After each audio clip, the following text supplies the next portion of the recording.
I per fi, en el número 1, el millor dels millors, visca la grossa!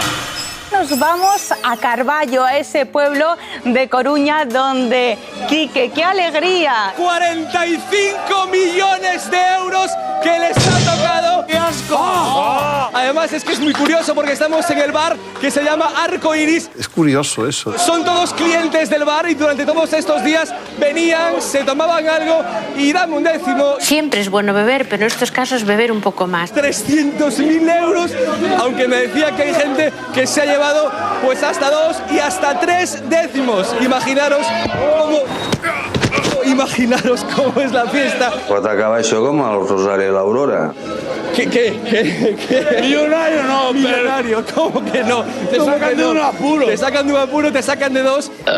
Vamos a compartir con todos los vecinos aquí en Carballo. Imaginaros cómo es la fiesta. Empezamos ya a preguntar qué vais a hacer, qué agujeros vais a tapar y nos decían, eso ya lo pensaremos. Hoy es para disfrutar. Vamos a Benalmédana y después a Putas.